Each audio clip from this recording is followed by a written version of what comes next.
Good day, everybody.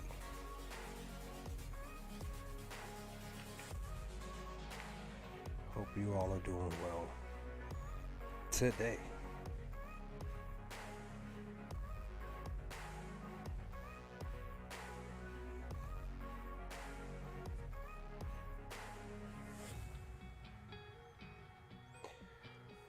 So we're back with another Thrawn Ascendancy Chaos reading. I did chapter 2 yesterday, and now prepping to dive into Memories 3. This one's going to be an interesting one. We read halfway through. Dasky Monster, what's going on, dude? How are you? Welcome to the stream. Hope you're doing well today. Chapter 2 yesterday was lengthy. It was 8 pages long, but it was a great chapter. Diving into Eliostov becoming a myth, her meeting Thrawn basically getting her on the Spring Hawk, Thrawn being on the ship, Samako being on the ship, all of the whole bunch of stuff happening there. And then they were going through hyperspace, and then there was a battle once they came out of hyperspace. And then, we walk into, Thrawn being very tactical, very efficient with what the decision making he needed to be able to help get, everybody involved, including Admiral Orlani and her section of the battle and stuff like that, to be able to really get the win against the enemy in this chapter, towards the end of this chapter. So yeah, that was pretty much basically chapter 2. Oh, and also Thalius becoming a caregiver for Cheery. That was a reason why that occurred. There's more stuff to it as pertaining to these two in this relationship that's pretty much going to be built moving forward in this first book. But with that, we're going to dive into the next 6 pages, which is Memories 3. If you have the book, you're reading it. If you have that, like I said yesterday, it's just so much more beautiful to have a book in your hand versus on your phone or your tablet or your notepad or whichever. Yeah. But if you're reading along, whether you're watching the stream now, watching it later, as always, I'm not the best reader. I'm trying to do my best to get better and better. Excuse me for coughing. But we're diving in Memories 3. We're gonna make it happen, Captain. But this is, like I said, it's gonna be another interesting read for something that occurred in the past during this memory. So let's dive into it. Memories 3. In nearly 4 years at Taharim Academy, senior cadet Erizia Orlani had built up a spotless record. She'd distinguished herself. She was well on the way to command rank and position, and not this. Oh, sorry. I'm sorry. So sorry. Forgot about turning the music down. That is all my fault. Excuse me.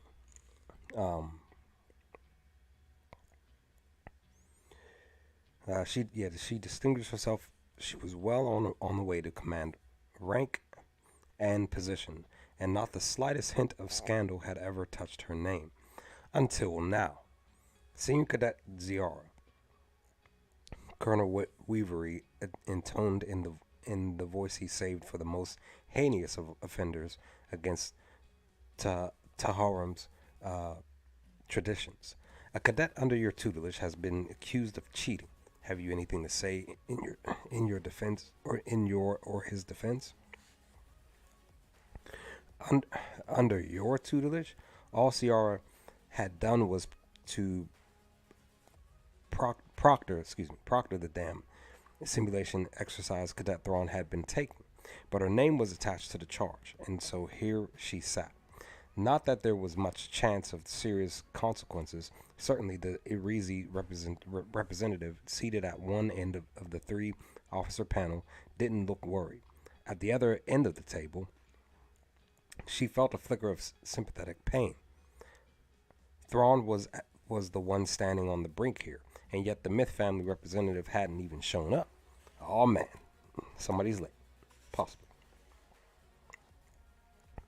Either he'd forgotten about the hearing or else he just didn't care. Either way, it didn't bode well for Thrawn's future. And as we're seeing here, like we're diving into, we're bringing up the Arizi, one of the other non-ruling families. Thrawn, they're bringing up this thing of possibly, Thrawn cheating during something specific, like an exam or a test or something like that. So now, they are basically bringing him up, to question, to possibly trial, whatever the case may be. The strangest part was that none of this made any sense. Ziara had looked up Thrawn's records, and he was already far ahead of his classmates. The last thing he needed to do was cheat on a simulator exercise. Still, while his normal simulator scores were consistently high, most of them were within or only slightly above the Academy's high water marks. On this particular exercise, no one in Taharim's history had ever gotten even close to Thrawn's score of 95. There had been only one logical explanation for such a high score, and Colonel Weavery had come to it. Ziara shifted her attention to the accused. Thrawn was sitting stiffly in his chair, his face a rigid mask. He'd already pled not guilty to the charges, insisting that he hadn't cheated but merely taken advantage of the parameters the exercise had set up for him. So as we're seeing here, Thrawn is basically, in his mind, he's saying that, like it states, Thrawn said that he took advantage of the parameters that was put in place. He saw an advantage and he literally just took it. Maybe, possibly, other Chiss maybe would have possibly done the same thing Thrawn did. But again, his mind is so, very, very, very, very smart that he's seen that. Maybe others possibly may have not picked that up doing that same exercise. But there, specific people are saying that he cheated. I don't know, guys. To me, it sounds like it was a beneficial decision at the end. But, we'll keep reading on. Let's see. But as one of the other panel members had already said, that was exactly what a guilty person would also say. Of course, somebody would assume somebody's, because to me it seems like they're just really just going after, our Grand Admiral, right? Unfortunately, too many cadets in the past had gamed the system, but by secretly running practice sessions with their upcoming test parameters, a cheat the instructors had countered by making sure no simulations could ever be exactly rerun. And so this is just letting us know that yes, others, like I said, maybe others made the decision or did something specific and stuff like that. Maybe they saw the same advantage that Thrawn did, whatever the case. But as we're seeing, like, other Chiss students were sort of doing the same thing. They were practicing and doing other things, maybe possibly trying to find an exploit, whatever. But then they decided to change it every single time. But as we're reading, Thrawn still found an advantage in the brand new and fresh exercise. This lets you know our grand admiral's that dude. He just is. Um, Let me see. What did I say? So cheat, blah, blah. That built-in limitation meant that Thrawn couldn't repeat his technique and prove his innocence, which is interesting in itself, right? Presumably, the instructors could dig into the programming and change that, but it would take a lot of time. Apparently, no one thought a single cadet was worth that much effort. They even think that, Thrawn is that low, right? But he still made it happen and won, did the exercise. Mentally, Ziara shook her head. The other part of the problem was that the records of the exercise were limited to the points of view of the three attacking patrol ships. One of the records had gone blank at the wrong moment, showing nothing of the climactic encounter, while the other two simply showed Thrawn's patrol ship vanishing for several crucial seconds. A practical cloaking device had been a dream of Defense Force scientists for generations. It was unlikely that a cadet simulation would have made that elusive breakthrough, at least not without an illegal tweaking of the programming. And yet, Ziara studied Thrawn's face. He'd explained his tactics to the board at least twice, and they still didn't believe him. Now, with nothing left for him to say, he'd taken refuge in silence.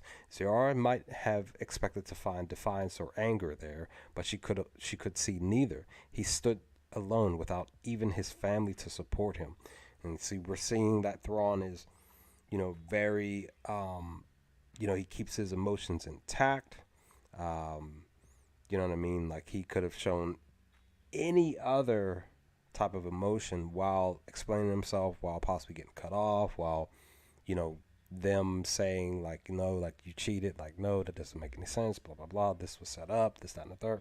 But he kept his cool this entire time. My grand admiral was the man, right? Let me see. In the meantime, Colonel Reverie had asked Ziara a question. I have nothing to say, she said. She looked at Thrawn again, and suddenly an odd thought occurred to her.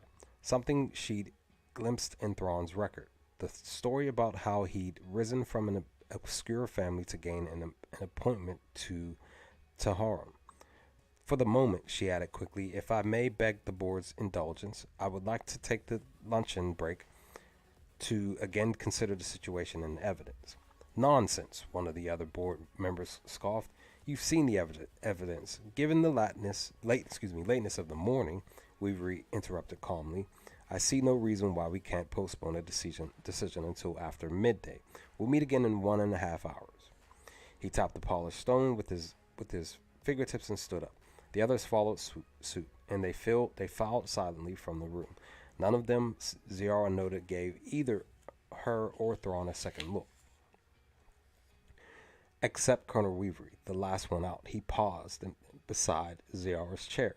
I don't appreciate stalling tactics, Ziara, he murmured, a hard look in his eyes. You damn well better have something when we reconvene. Understood, sir, Ziara murmured back. He gave her a microscopic nod and followed the others from the room, leaving Ziara and Thrawn alone. I appreciate your efforts, Thrawn said quietly, his eyes still on the colonel's empty place at the table, but you can see they've already made up their minds. Your action does nothing but risk their displeasure and possibly alienate you from your family. If I were you, I'd worry more about your family than mine, Ziara said tartly.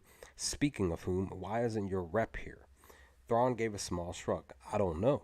I suspect they don't like one of their merit adopters being attached to a scandal.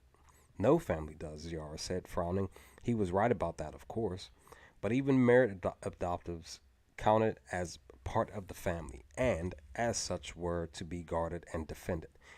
If the myth were standing back from Thrawn at such a crucial moment, there had to be something else going on. Meanwhile, Colonel Reverie called luncheon. She reminded him as she stood up. I'm going to get something to eat. You should do the same. I'm not hungry.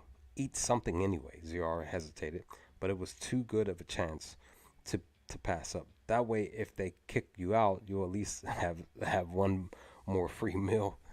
Now that's just hilarious, right? So as we're seeing, like, it doesn't sound like it seems like, it's gonna go good or well or great or whatever the case towards, Thrawn and trying to prove that, that he, what he did wasn't cheating. Um, but at the same time, Ziara, she's thinking in her brain, just like, oh my gosh, like, what the heck, you know, Thrawn doesn't have a family representative there. It definitely sounds like Thrawn said, it just sounds like, they made up their mind. They're going to make the decision that goes against, myself, possibly you and whatever else, against the Myth family and stuff like that. So, yeah, it sounds like, it's not going to be good, right? So let's see. He looked at her, and for a moment she thought she was going to for a moment she thought he was going to lash out at her insensitivity. Then, to her relief, he smiled. Indeed, he said, "You have an eminently tactical mind, Senior Cadet." "I try," Ziara said. "Make it a good meal, and don't be late getting back." She gave him a nod and headed out, but she didn't go to the mess hall. Instead, she found an empty classroom a few doors down and slipped inside. An eminently tactical mind, Thrawn had said. Others had told her the same thing, and Ziara had never found a reason to disagree with them. Time to find out if all of them were right. The receptionist answered on the third buzz. "General Bakif's office," he announced. "My name is Senior Cadet Irizi Arlan," Ziara said. "Please ask the general if he can spare a few minutes of his time. Tell him it concerns Cadet Mithron Niru." And then we switch to another scene. So I again, we're going for a brief intermission. Everybody's eating lunch. She basically, Arlene just says, like, look, just go get something to eat, even if it's like your last free meal, and it's not that they're making a good one. I know in chapter 2 in the stream from yesterday, they did talk about a pasty sandwich, which I know, like, I'm gonna mention again, like I did yesterday, that in my Thrawn group on social media, when this book came out, it was either this book or one of the other ones, maybe even the second book. I had asked, like, maybe, because I couldn't remember off the top of my head, what did the Chiss eat, stuff like that. And a few members in the group were saying, well, I believe, if I remember correctly, that they ate something that seemed to be, in a sense, like a peanut butter sandwich or a peanut butter jelly sandwich. So they did bring that up. So if Thrawn decided to have a pasty sandwich with something else, yeah, that would be something that Thrawn would have ate during this moment in time. Because, again, it was brought up in chapter 2 during yesterday's stream in reading. Now we switch to the next scene, which is back in the hearing room. Colonel Reverie and the others filed into the hearing room precisely 1.5 hours after they left it. Neither the officers nor the Urizi rep looked at the two cadets as they seated themselves. So it's crazy, like they left and only Colonel Reverie looked in their direction when they left, but now when they all came back, they didn't look at them at all. It's just crazy to me. It's like, make eye contact at least, right? Which made the suddenly stunned expressions on all four faces all the more amusing when they belated spotted the newcomer sitting bedside Ziara. "General Bakif?" Colonel Reverie said with a sort of explosive gulp. Excuse me, sir, I wasn't informed of your arrival." "That's all right, Colonel," Bakif said, giving each of the men at the table a quick look. The other two officers were as unprepared as Reverie to find a field rank officer in their midst, but their surprise was rapidly turning to proper respect. The Urizi's surprise, in contrast, was quickly turning to suspicion. Clearly, he's had his own look at Thrawn's history and suspected Bakif was here for a cover-up. There is a reason why Bakif is here, right? I understand Cadet Mithron Nuru is under suspicion of cheating.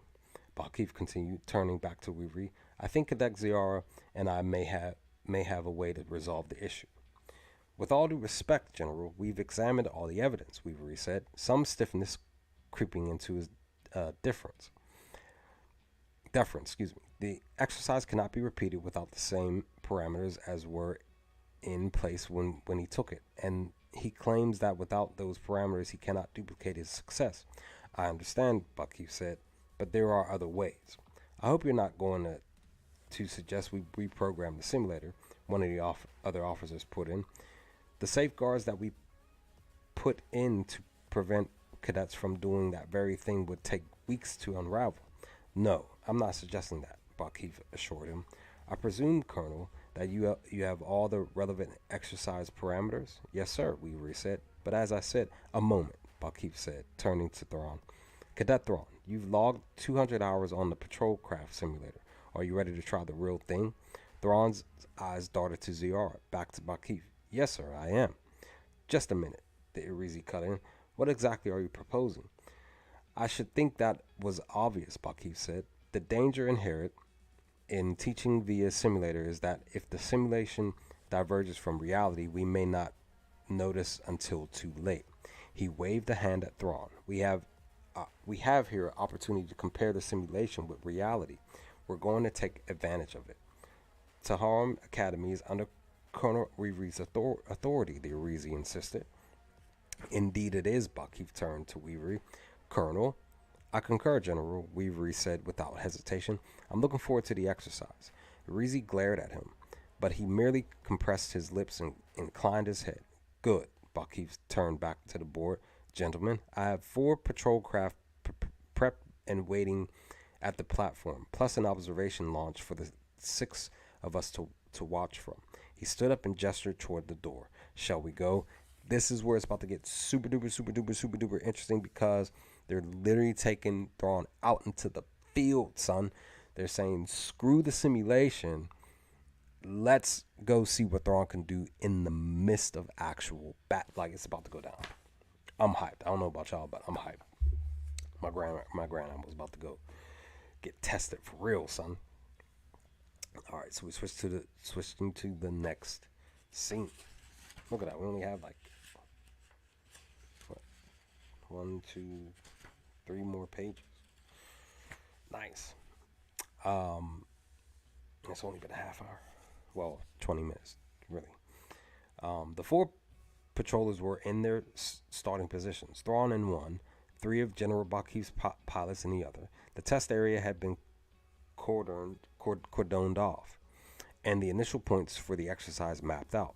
The observation launch was in position, outside the combat area, but close enough to see and record everything. Ziara sat beside Buckheath in the second seating tier, staring out the canopy past the heads of the other 3 officers in the Irizi. She'd pitched this to the general as an unfair charge against Thrawn, wrapping her concerns in the glow of a younger cadet's academic record. And in all honesty, Buckheath hadn't seemed to need a lot of persuasion. But that didn't change the fact that Ziara had stuck her neck out, and there was now a fresh target painted on her forehead. Before her call to Buckheath, she'd been peripheral to the situation. With little danger to her or the Irizi name. Now, if Thrawn failed to prove his case, her name would be right up there with his.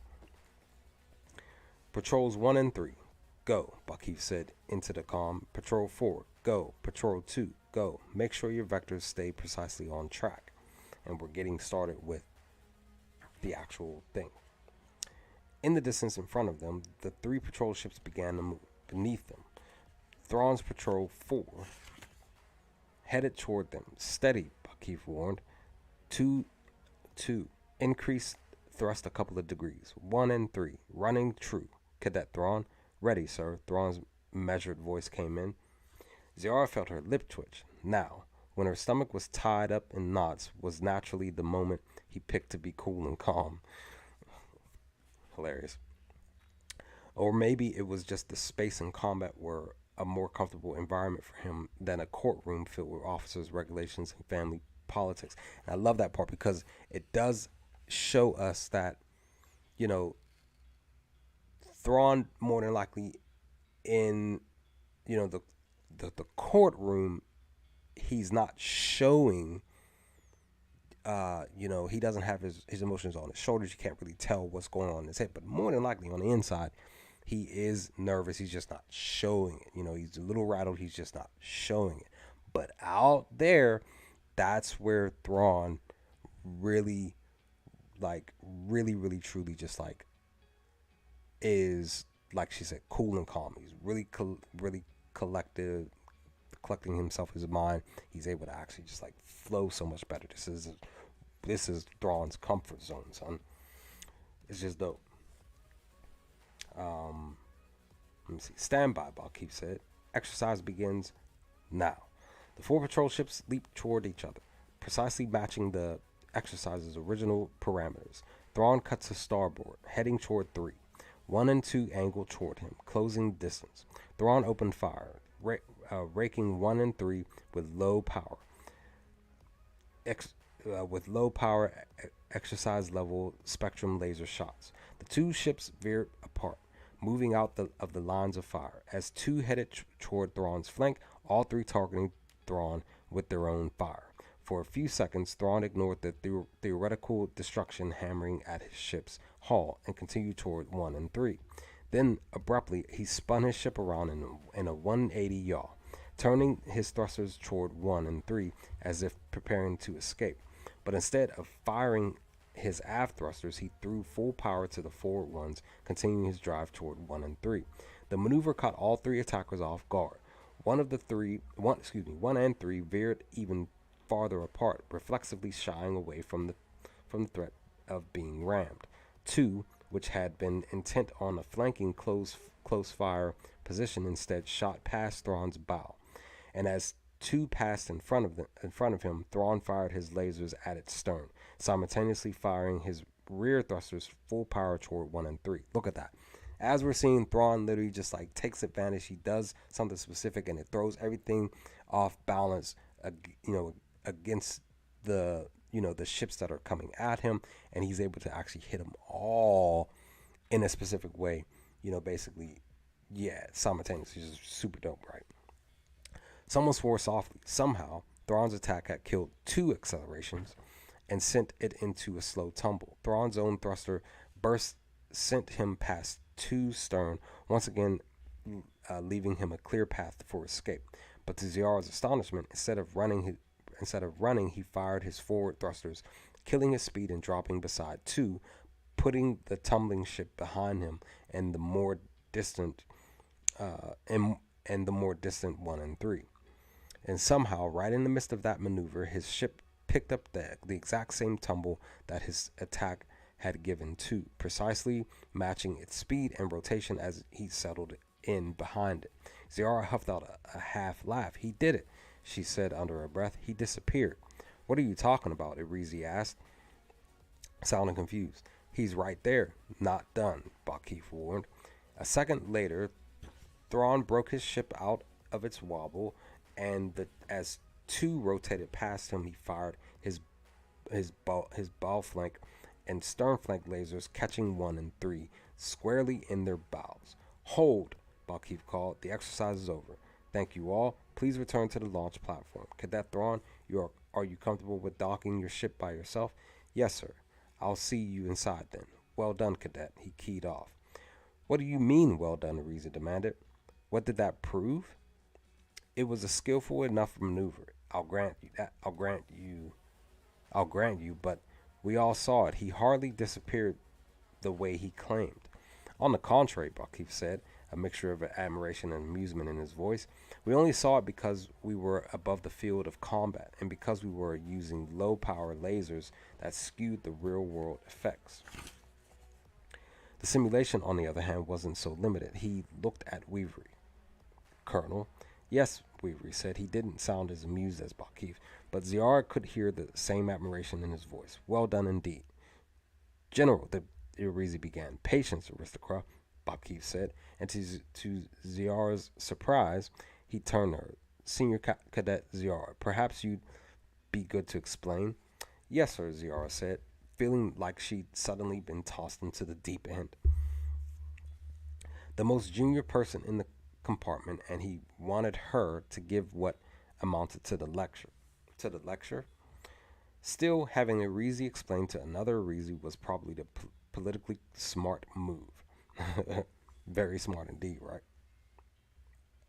The first attack against Thrawn would have opened up his aft oxygen reserves and fuel tanks, spewing both gases into space behind him, she said. When he turned aft to 1 and 3 and fired a thruster burst, those escaping gases would have ignited, temporarily blinding the attacker's sensors. The Arizi snorted. Speculation. Not at all, Reveries put in. That's exactly what happened in the simulation, and the reason why it happened.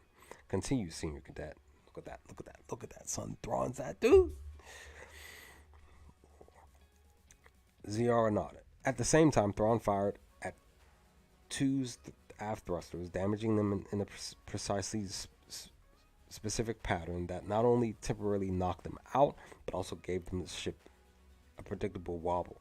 All he had to do then was duplicate the effect that with his own thrusters as he came alongside, matching the pattern and hiding behind the ship. He then waited just long enough at 1 and 3 to turn their attention elsewhere in an attempt to locate him, then came out and fired before they could respond. Look at that, son. Thrawn is a genius, right? The Arizi seemed to ponder that. Fine, he said reluctantly. But what of two's own sensors? The simulation shows no images from that ship while the cadet is hiding. The crew would have been using the flank thrusters to dampen the wobble, Ziara said, feeling a sense of relief. The other still wasn't happy, but he clearly realized there was no point in pushing this any further. She and her family would not, it seemed to be caught in scandal after all. All that firing would have obscured the sensors. So, Bakif said, I trust, Colonel, that this will bring an end to your inquiry. It will indeed, General, Weaver said. Thank you for your assistance. This has been most enlightening. Indeed it has, Bakif said. Helm, return us to dock, if you please. And as the launch turned and headed towards the platform, Bakif gave Ziara a sideways look. And a lesson for you, Senior Cadet, he said, just loud enough for her to hear. You have good instincts. Continue to trust them. Thank you, sir, Ziara said. I shall strive to do so. And that ends Memories 3. And really, truly, what a fun memory indeed, as we see that Thrawn did his thing in this exercise in, a reality-based test. They just were trying to find fault any way they could.